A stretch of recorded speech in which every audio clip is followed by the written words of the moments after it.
We had a rough time trying to decide which story to bring you first. That's how truly rich our source material is. Now, there were some members of our group who said, let's do the one about John Pellegrini's gallstones. Did you ever hear of Edgar Casey, the man who amazed the medical world 30,000 times by correctly diagnosing illnesses without the benefit of blood tests or x-rays or even laying a hand on the patient? As a matter of fact, in the case of Mr. Pellegrini, he and his troublesome gallstones were 15,000 miles away. Oh, there's one other thing you should know about Edgar Casey. He was a streetcar conductor. Now, how did he come by his supernatural power? Who knows? But he had it. Members of the American Medical Association say he had it. And then there was one stubborn fellow. And he said, you know what we ought to do? We ought to do the story of the beautiful girl and this portrait. Of course, this is not our girl.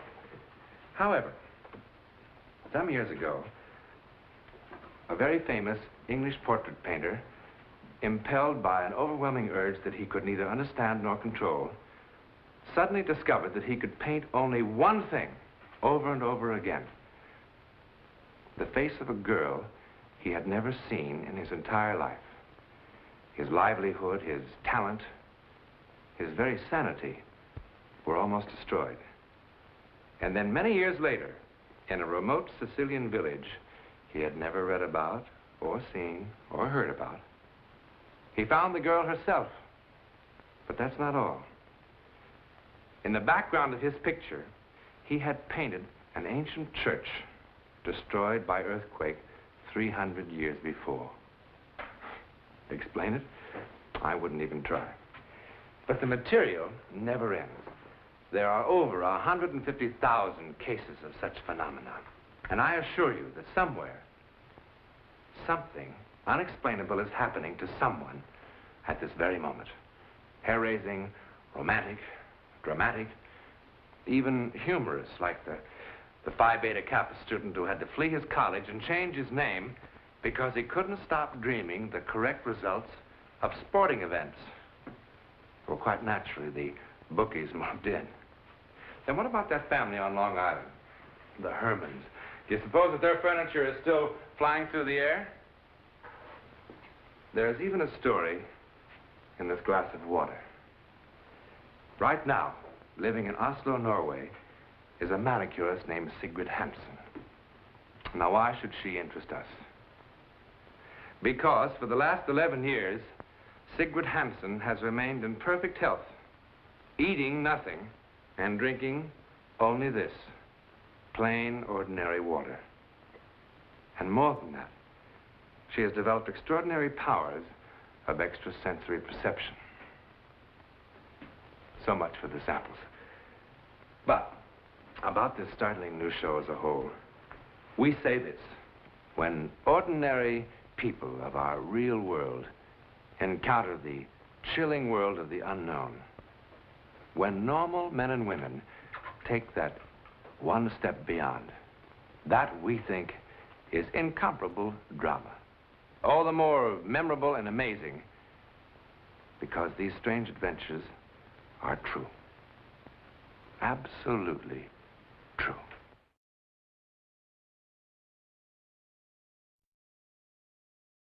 The amazing drama you're about to see is a matter of human record. You may believe it or not. But the real people who lived this story, they believe it. They know. They took that one step beyond.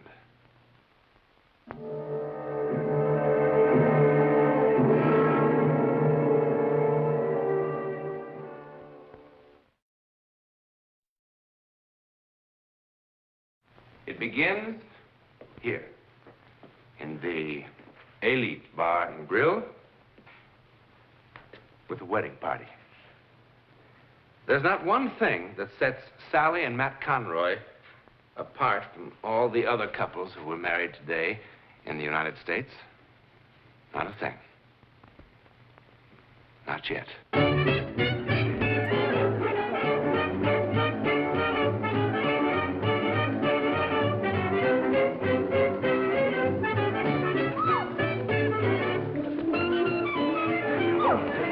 Hey, when are we gonna get out of here? Come on, baby.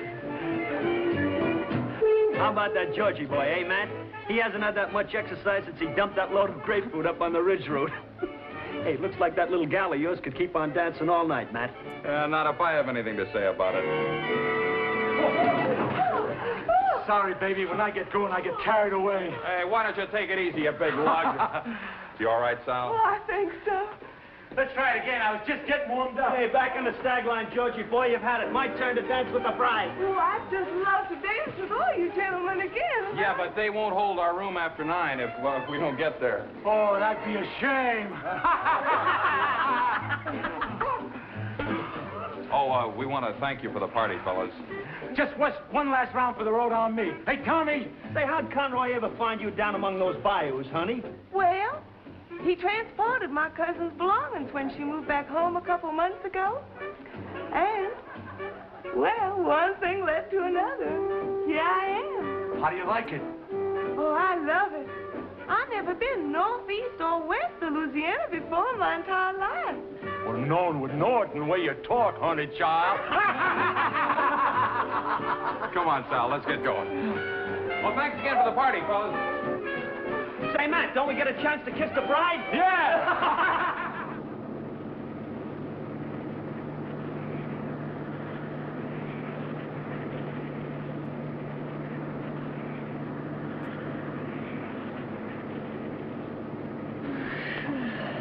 Hi. Hi. Hey, what were you dreaming about? Why? Well, you were making all sorts of funny faces, funny noises. Did I look awful? You couldn't look awful if you tried. Of course, you look a lot better when you're smiling. How much further is it? Why? You're gonna be so tired from all this driving. I mean, I sure wish I knew how to drive so I could help you. You're just gonna have to learn, that's all. Nutty for somebody to live in California and not know how to drive a car. What's the matter? Huh? What's the matter? I don't know, nothing. Those crazy guys down at Tommy's. You sure knocked them for a loop. I guess you know that. Of course, you kind of knocked me for a loop, too. I tell you, I'm sure glad your cousin decided to go back to Louisiana and call NorCal Van and Storage.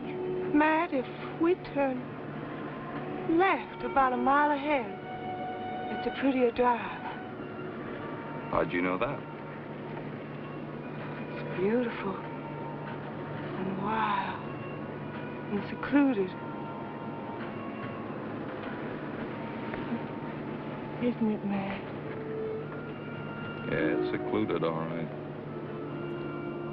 There's a hill straight ahead, just past those pines. Go up the hill. How in the world did Never you mind, never mind.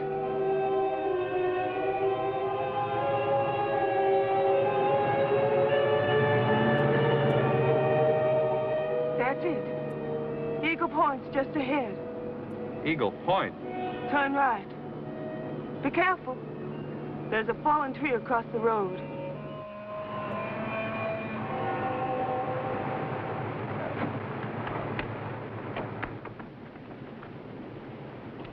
Hey, wait for me!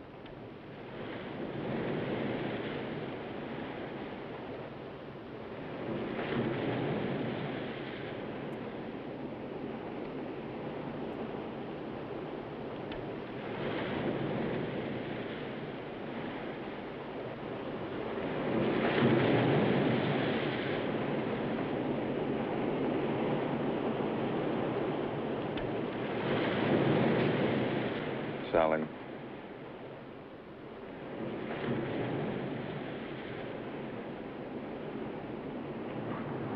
Sally, what's the matter with you?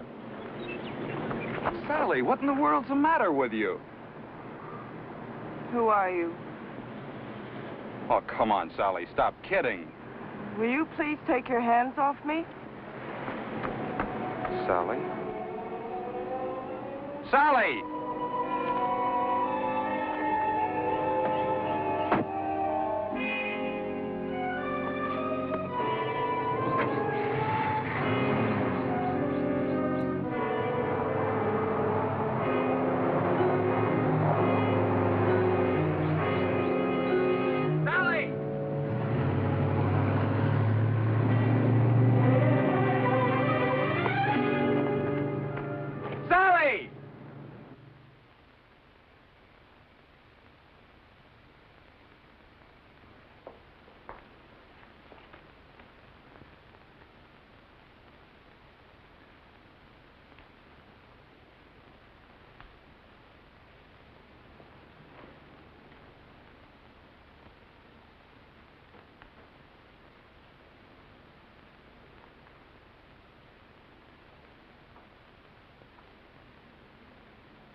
I don't know. Her voice sounded so different. She looked so different.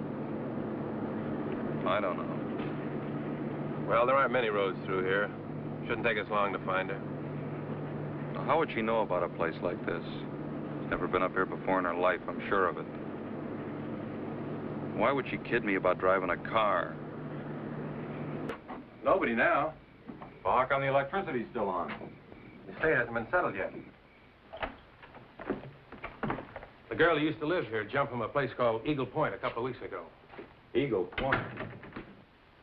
Kind of gives me the creeps, a nice girl like that committing suicide. What a mess. Had to make identification from dental records and stuff like that. No. No. No. What are you trying to do? Scare me to death? I didn't. You know what I ought to do, you silly dame? I ought to belt you one. I didn't kill myself. Sally. I didn't jump. Sally. I didn't jump. I was Sally. murdered. I was murdered. I was murdered. I was murdered.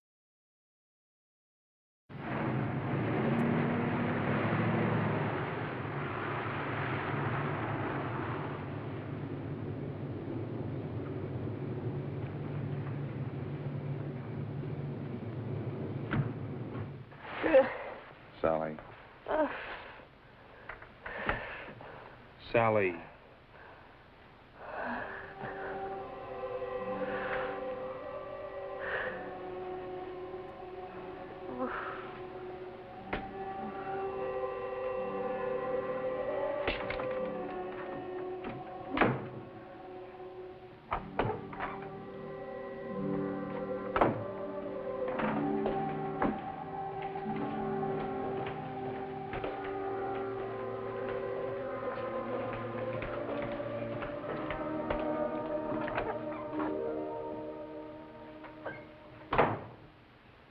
How much longer is this going to go on? Is what going to go on, Mr. Conroy? Every time she wakes up, it's another sedative, another shot. Is that the only thing you can do for her? Keep her asleep? Yes, Mr. Conroy. It's been 24 hours. Look, I could feed her sleeping pills myself. Mr. Conroy, your wife was quite violent when you brought her in here, quite incoherent. Every time she wakes up, she tries to run away. Now, how would you suggest that we restrain her? Would you prefer a straitjacket? You haven't even told me what's wrong with her. Well, what's wrong with her? I don't know. Well, when will you know? Do you see that library? Every mental and emotional disturbance known to medicine is described somewhere in these books. Your wife's case is not among them. Well, then I'll just have to go to some other hospital where there'll be somebody who can help her. That's your privilege, Mr. Conroy. I don't think it will solve anything. I'm going to be quite frank with you. That young woman you brought in here is not That going young to be... woman? What do you mean, that young woman? She's my wife. She's not just Your wife? Does this sound like your wife? Alex, I've told you there's no time. Why are you doing this to me? Why are you keeping me here? To try to make you well, Mrs. Conroy. Why do you keep calling me that? Because that's your name. My name is Karen. You know that. Alex, please, why won't you help me? I'm trying to help you, Mrs. Conroy. There is no Karen Wharton. Karen Wharton is dead. Karen Wharton committed suicide. No! No! I was murdered! You must believe me! I was Please. murdered! I was murdered! Alex, please, Alex! There isn't any Quickly. time! Why won't you help me? Quickly, please, nurse. please, please! Alex, Alex, listen to me.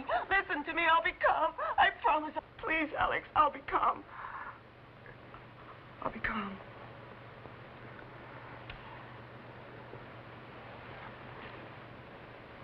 My name is Karen Wharton. I was born in Fort Washakie, Wyoming, on February 10th, 1935. My mother's name is Mary Louise. My father, Philip Joseph Wharton, died of pneumonia on April 12th, 1939. Your wife, Ellen, drowned at the 4th of July picnic in 1941 at Lake Etna. And 4 years ago, at the Harvest Moon Ball at the Country Club, you asked me to marry you, Alex.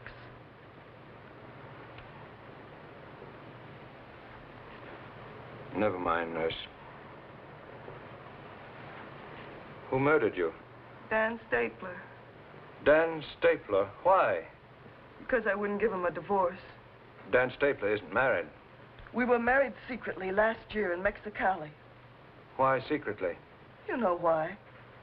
Mother hated him. And she was right. His passion cooled considerably when he found out that none of Daddy's money was in my name. Then why didn't you give him a divorce? Because I loved him. I would have been anything he wanted me to be if he'd only loved me.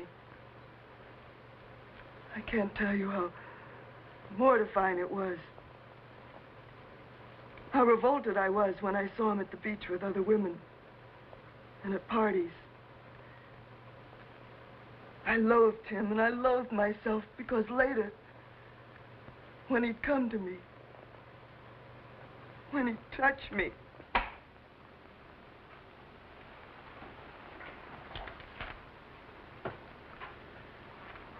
Regarding your inquiry, Daniel Stapler married to Karen Wharton this city, June the 11th, 1956.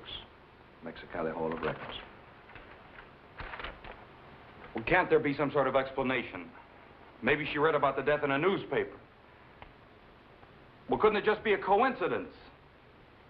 Well, what is it? Some sort of psychic hocus pocus or something? Is that what you're trying to tell me? You'd hardly expect a psychiatrist to tell you a thing like that.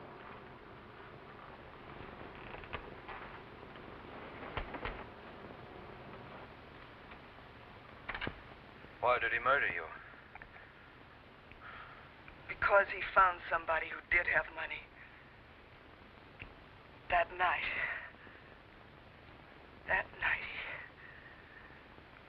Go on. It had been weeks since I'd seen him. He dropped by that night without any notice at all. And the famous stapler charm was in full bloom again. And of course I fell for it again. Dan always had a divine sense of timing. He told me his real reason for the visit, that he wanted a divorce. While he was making love to me, I told him I'd never divorce him, not ever. And then he behaved like a 6-year-old child having a temper tantrum. He cried out that I cheated him, ruined his life. He stomped his feet, and his voice screeched like a petulant woman. He looked so ridiculous. He suddenly looked so ridiculous that I started to laugh. I suppose it was hysteria more than anything else, but I couldn't stop. He turned very white and came at me. He struck me with his fist. And before I could tell him that, yes, you can have your divorce, he killed me. How?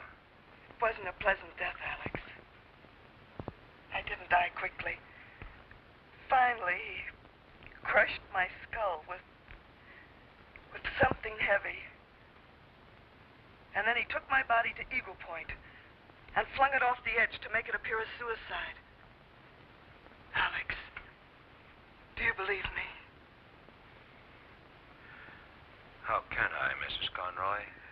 But you must! I'm not Mrs. Conroy! He murdered me!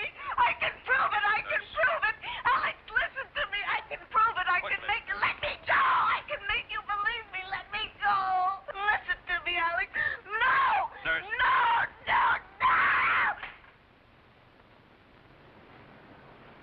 What am I going to do? What am I going to do? Yes? We'll be right up. Your wife's awake.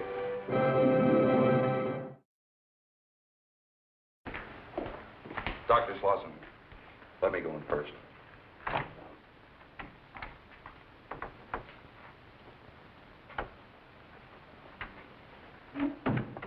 Honey, are you feeling better? Alex, I want to call my mother. Your mother in Louisiana? Alex, please, don't start that again. Please let me call my mother. Why? Because she'll believe me. Will she? Yes. I think perhaps I'd better call her, don't you? It's going to be an awful shock. Tell her I want to see her. It's all right if I get dressed, isn't it? I don't want her to see me like this. I must look terrible. Yes. Get dressed.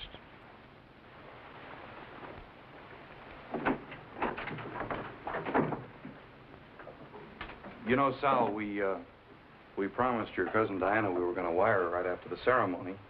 Only in all the confusion down at Tommy's. Would you mind leaving so I can get dressed?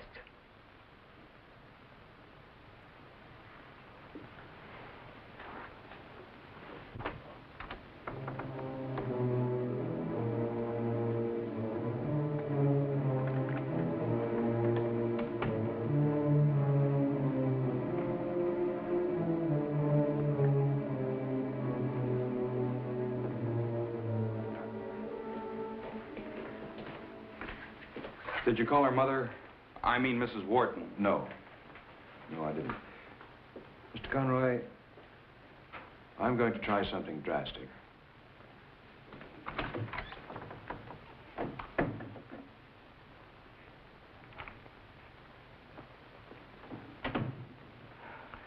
You gave me this a long time ago, remember? Of course I remember, Alex.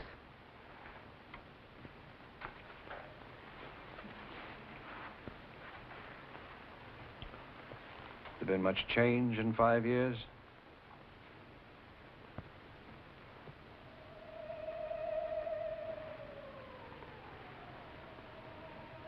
$5 years is a long time. Did you call my mother? Not yet. In case you've forgotten, the number's 5211. I remember. Will you call her now? Why don't you rest for a while? I'll take care of it. Miss Peterson?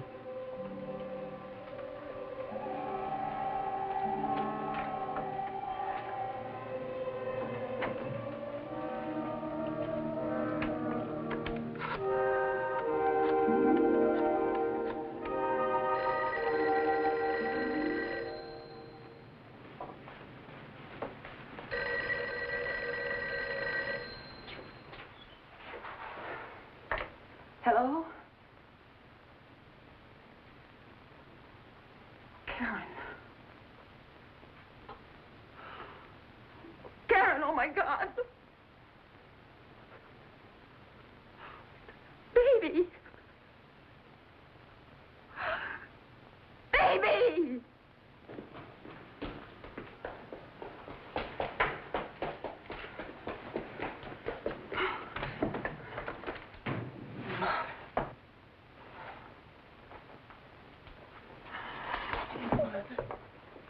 Mother, I'm so glad to see you.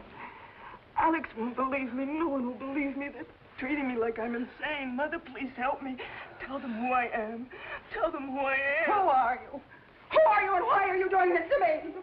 Why are you doing this to me? Conroy.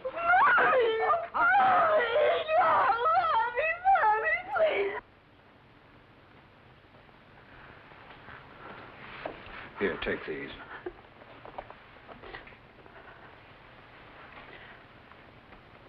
When she put her arms around me, it was Karen.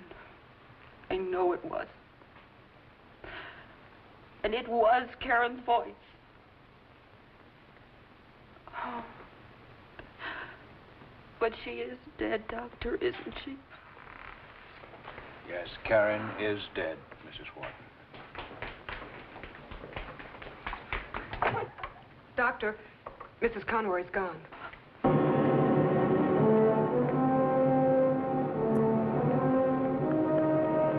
There she is.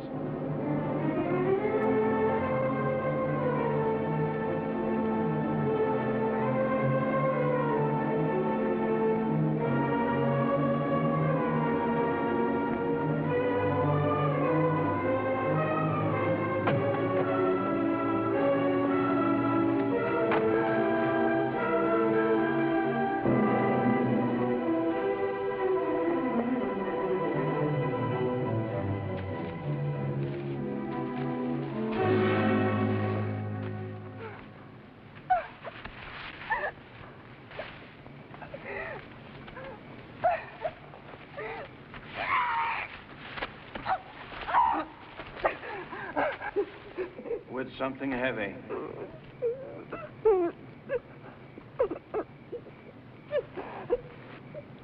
With something heavy.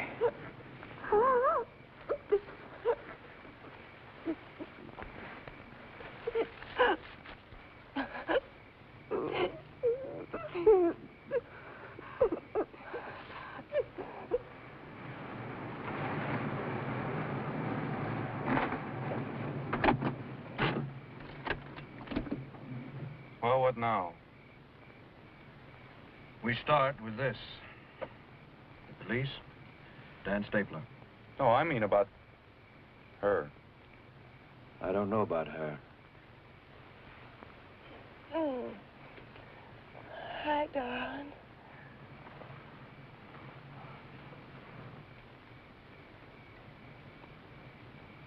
Matt, is something wrong?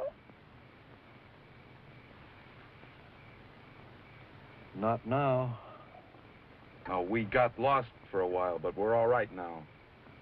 We're gonna be married a long time, Mrs. Conroy, and it's gonna take me a long time to... Oh, thanks.